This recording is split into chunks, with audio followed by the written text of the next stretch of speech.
Assalamualaikum warahmatullahi wabarakatuh. Pada kesempatan kali ini, kami akan mempresentasikan sebuah rancangan perangkat lunak. Presentasi ini adalah presentasi untuk memenuhi ujian tengah semester mata kuliah Rekayasa Perangkat Lunak dengan kode TKIT 162208. Pada presentasi kali ini, kami beranggotakan 3 orang.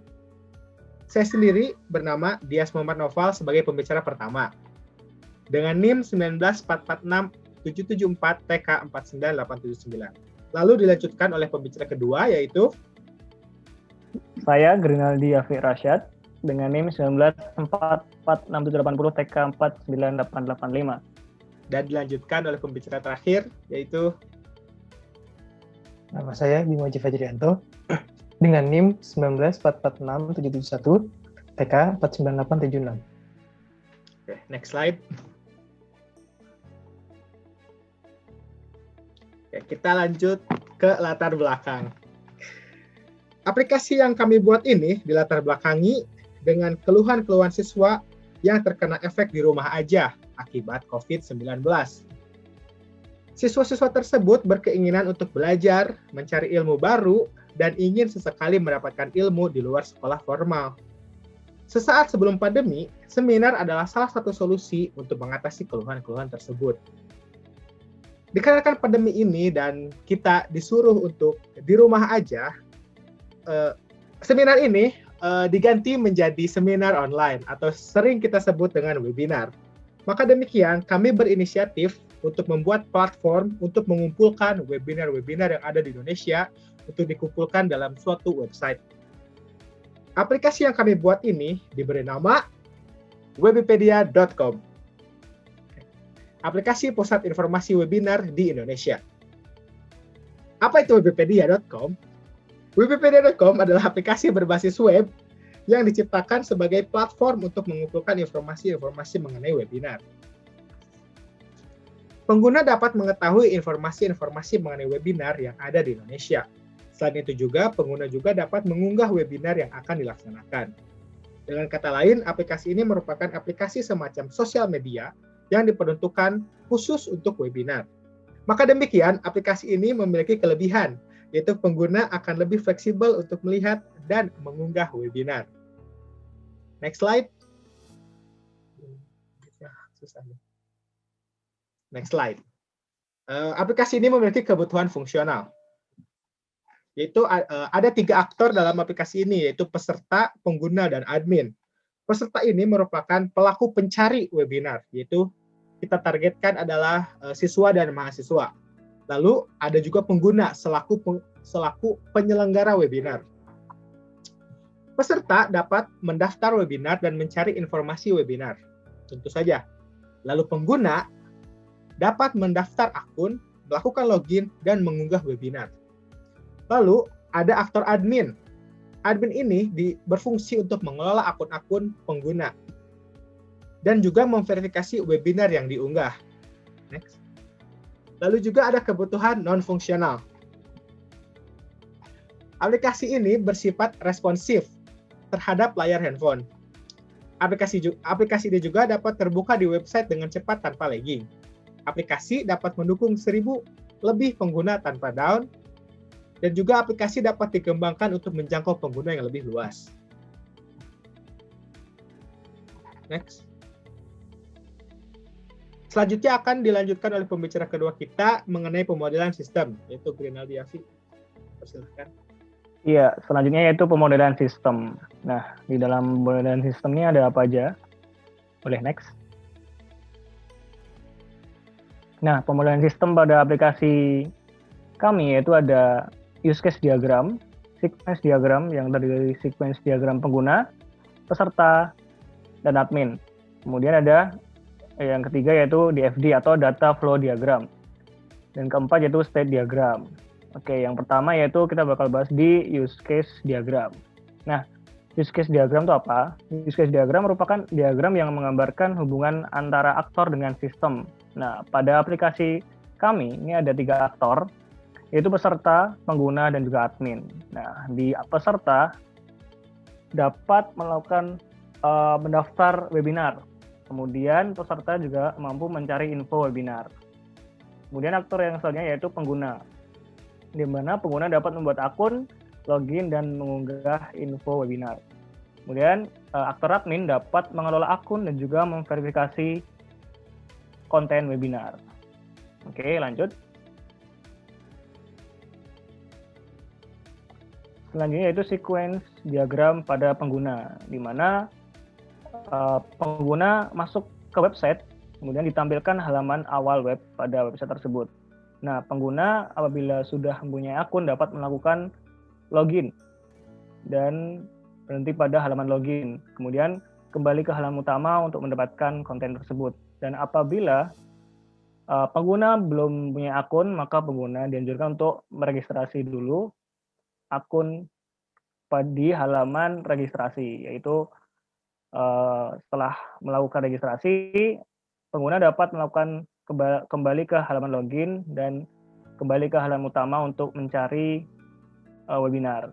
Kemudian pengguna juga dapat melakukan upload konten webinar di halaman upload webinar. Nah, apabila konten webinar sudah terupload, maka didapatkan notifikasi webinar telah terverifikasi dan telah terupload di dashboard pengguna.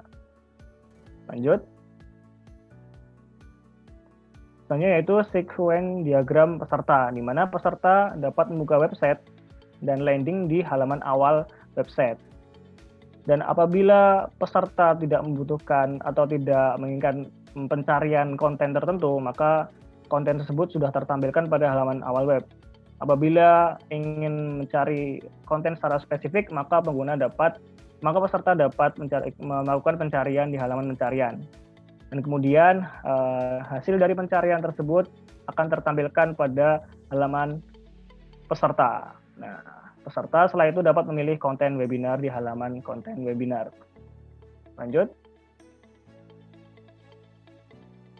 Sequence diagram admin. Nah, di mana admin masuk ke dalam dashboard, di mana di dalam dashboard terdapat halaman konten gitu. Masuk ke halaman konten, kemudian terdapat daftar konten-konten webinar yang telah masuk ke dalam dashboard admin, di mana admin dapat memverifikasi webinar yang telah sesuai kebijakan aplikasi kami. Nah, admin juga dapat melakukan seleksi pada pengguna gitu di halaman manajemen pengguna. Apakah pengguna tersebut sesuai kebijakan aplikasi kami?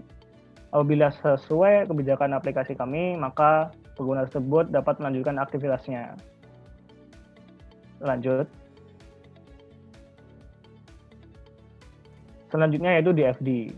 Nah, DFD atau Data Flow Diagram yaitu adalah alur data yang digunakan dalam perancangan sistem. Di sini ada 3 aktor, di mana ada pengguna, admin, dan peserta. Di mana pengguna dapat melakukan registrasi data diri, dan kemudian data diri tersebut tersimpan dalam database akun. Pengguna juga dapat melakukan login dengan email dan passwordnya yang akan yang sudah tersimpan pada database akun, dan kemudian pengguna juga dapat mengupload konten webinar, mengunggah konten webinar, dan tersimpan pada database konten webinar. Kemudian di dalam sisi admin dapat melakukan seleksi akun pada database akun. Kemudian admin juga dapat melakukan seleksi pada konten webinar dalam database konten webinar. Kemudian ada lagi peserta, di mana peserta mendapatkan informasi dari database yang telah dibuat, yang nantinya akan tertampilkan pada interface halaman website, di mana peserta dapat mendapatkan info webinar sesuai konten yang up to date pada database webinar. Lanjut. Kemudian yaitu ada state diagram. Nah, state diagram adalah diagram yang digunakan untuk mendeskripsikan perilaku sistem. Sini ada perilaku sistem, ada beberapa peserta, pengguna, dan admin. Di mana peserta dapat melakukan pencarian webinar dan juga memilih webinar. Kemudian yang kedua pengguna. Itu pengguna dapat melakukan login dan registrasi. Tapi sebelum untuk melakukan login registrasi, apakah pengguna sudah punya akun? Nah, apakah jika belum, maka dianjurkan untuk melakukan registrasi.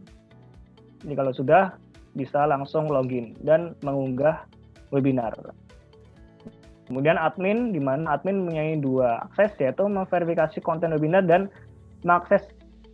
meseleksi akun pengguna yang sesuai maupun tidak sesuai dengan kebijakan aplikasi kami. Oke, lanjut. Oke, selanjutnya akan disampaikan oleh teman saya Bimo Aji Drianto, antarmuka sistem. Pada antarmuka sistem, kami merancang 5 halaman. Yang pertama adalah halaman utama dari Webipedia. Pada halaman ini akan disediakan webinar-webinar yang tersedia. Terdapat juga kategori yang dapat dipilih oleh peserta untuk mencari webinar yang diinginkan. Peserta juga dapat menggunakan search bar untuk mencari webinar yang spesifik yang ingin dicari. Kemudian terdapat halaman login untuk pengguna, di mana hanya perlu memasukkan username dan juga password. Jika pengguna belum mendaftar, maka akan diarahkan ke halaman registrasi, di mana pengguna perlu memasukkan username yang akan dibuat, email, dan juga password. Setelah melakukan registrasi, pengguna dapat mengakses halaman dashboard user. Pada halaman tersebut tersedia info jadwal webinar, fitur untuk mendaftarkan webinar, dan list dari webinar yang tersimpan. Kemudian yang terakhir, terdapat halaman dashboard admin yang hanya bisa diakses oleh admin. Pada halaman ini tersedia jadwal webinar yang akan terlaksana, list akun pengguna, dan webinar-webinar yang baru saja diunggah dan perlu diverifikasi. Pada halaman ini, admin melakukan manajemen akun dan juga memverifikasi webinar. Sekian dari kami, kurang lebihnya mohon maaf. Terima kasih.